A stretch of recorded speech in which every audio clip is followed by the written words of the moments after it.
Bienvenue sur Jadki Foot International. Ici, on ne se contente pas de regarder les scores, on décrypte le football en profondeur. Aujourd'hui, on va parler d'un tournant historique dans la zone CONCACAF, d'un respect qui s'est transformé en leçon d'humilité, et surtout d'une sélection haïtienne qui a changé de statut aux yeux du continent. Avant même le coup d'envoi, le Honduras savait que le danger était réel. Après l'élimination, le message a été clair. Dans le football, rien n'est jamais acquis. Comment Haïti est passé d'outsider à nation respectée, comment le Honduras a appris à ses dépens que les matchs se gagnent sur le terrain, et pourquoi cette qualification pour le Mondial 2026 marque un véritable basculement dans la hiérarchie régionale. C'est ce que nous allons analyser ensemble, sans filtre, avec des faits, du contexte et une vraie lecture du jeu.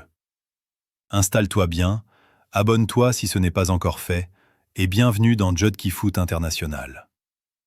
La phase finale des éliminatoires de la zone CONCACAF pour la Coupe du Monde 2026 restera comme l'un des chapitres les plus révélateurs de l'évolution du football caribéen, et plus précisément de la sélection haïtienne. Au cœur de cette séquence historique, un contraste saisissant s'est dessiné entre les discours venus du camp hondurien et la réalité du terrain, entre la reconnaissance stratégique affichée avant les matchs et la douloureuse leçon d'humilité infligée par l'issue finale de la campagne.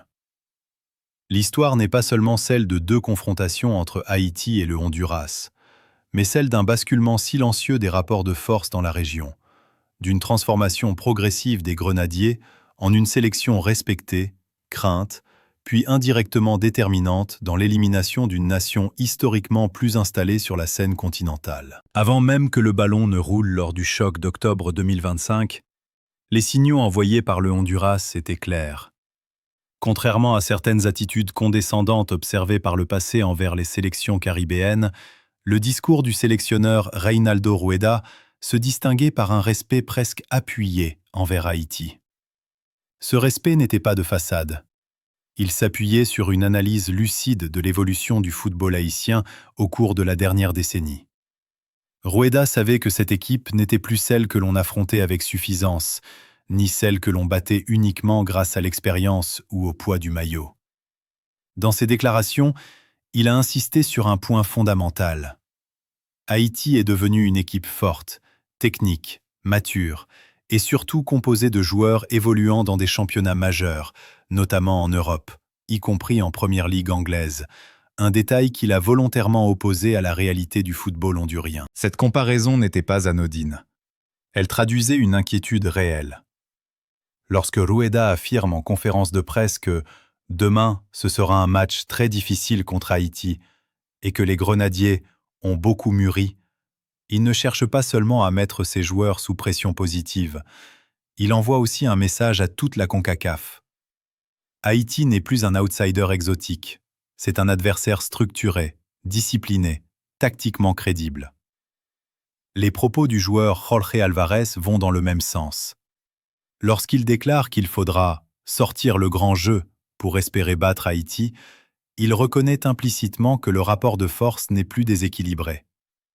Ce type de déclaration, venant d'un international hondurien, marque une rupture symbolique avec le passé. Le premier acte de cette double confrontation, disputé le 5 septembre 2025 à Curaçao, au stade Hergilio Atto, a parfaitement illustré cette nouvelle réalité. Le score de 0-0 peut paraître anodin, mais le contenu du match racontait une toute autre histoire. Haïti n'est pas venu pour subir. Les Grenadiers ont imposé un rythme, une discipline tactique, une organisation défensive solide, tout en se montrant capable de projections rapides vers l'avant. Ce match nul a eu un impact psychologique considérable. Pour Haïti, il s'agissait d'une confirmation. L'équipe pouvait rivaliser sans complexe avec une nation historiquement plus expérimentée en qualification mondialiste. Pour le Honduras, ce fut un premier avertissement.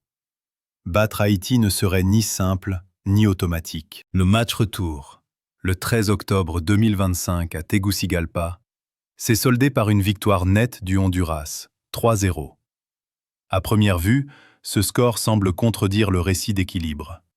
Pourtant, il mérite une analyse plus fine.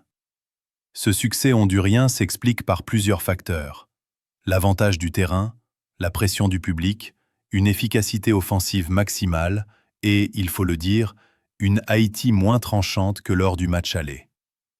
Mais cette défaite, aussi lourde soit-elle sur le plan comptable, n'a pas détruit le projet haïtien. Elle a au contraire servi de point d'apprentissage. Car dans le football moderne, la progression ne se mesure pas uniquement aux résultats bruts, mais à la capacité d'une équipe à absorber les chocs, à corriger ses failles et à rester fidèle à son plan à long terme. C'est ici que l'histoire prend une tournure presque ironique. Malgré les 4 points pris sur 6 face à Haïti, le Honduras n'a pas réussi à valider son billet pour le Mondial 2026. En novembre 2025, l'élimination est tombée comme un coup près. Un seul but, un détail, une marge infime a suffi à briser les espoirs honduriens. Et c'est dans ce contexte que les déclarations de Reinaldo Rueda ont pris une dimension profondément humaine et symbolique. En larmes, le sélectionneur a parlé de leçon d'humilité. Cette phrase, lourde de sens, dépasse le simple cadre sportif. Elle résume l'essence même du football. Rien n'est acquis. Aucun match n'est gagné à l'avance. Aucune hiérarchie n'est éternelle. L'ironie du sort est cruelle, mais révélatrice. Rueda lui-même a souligné que son équipe avait réussi à prendre 4 points contre une sélection forte comme Haïti, mais que cela n'avait pas suffi. Pendant ce temps, Haïti poursuivait son chemin. Ce contraste met en lumière une vérité fondamentale. Les qualifications pour une Coupe du Monde ne se gagnent pas sur 1 ou 2 matchs, mais sur la constance, la gestion des moments clés et la capacité à performer contre tous les adversaires, y compris ceux que l'on considère comme plus faibles. Haïti a su répondre présent dans ces moments décisifs. Le Honduras, non. La qualification d'Haïti pour la Coupe du Monde 2026 marque un événement historique.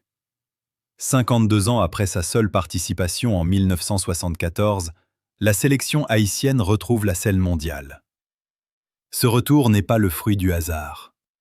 Il est le résultat d'un travail de fond, d'une meilleure structuration, d'une diaspora footballistique de plus en plus intégrée au projet national, et d'une génération de joueurs qui n'a plus peur de regarder les grandes nations dans les yeux.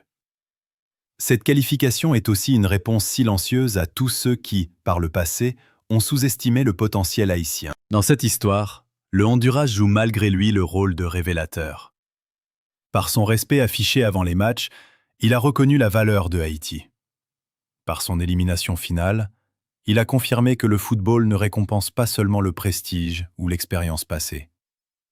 Les paroles de Rueda, empreintes d'émotion, résonnent comme un avertissement pour toute la CONCACAF. Le niveau s'élève, les écarts se réduisent, et les nations qui n'évoluent pas risquent d'être dépassées. Pour Haïti, cette campagne est bien plus qu'une qualification. C'est une validation. Une validation d'un projet, d'une identité de jeu, d'une mentalité nouvelle. Les Grenadiers ne sont plus dans la posture de l'exploit ponctuel, mais dans celle de la performance durable. Le respect du Honduras avant les matchs n'était pas une stratégie de communication, c'était une reconnaissance lucide. Et la suite des événements a donné raison à cette analyse. Haïti était prête. Le Honduras, malgré ses succès directs, ne l'était pas suffisamment sur l'ensemble du parcours. Cette histoire doit être racontée, analysée et comprise. Elle montre que le football est un miroir des dynamiques profondes, celle du travail, de la patience, de l'humilité et de la remise en question permanente. Elle rappelle aussi que les grandes nations ne tombent pas toujours face à leurs rivaux directs, mais parfois à cause de détails, de matchs mal négociés ailleurs, de moments où la concentration faiblit.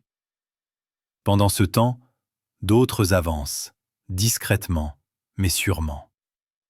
Mondial 2026. Oui, Haïti sera là.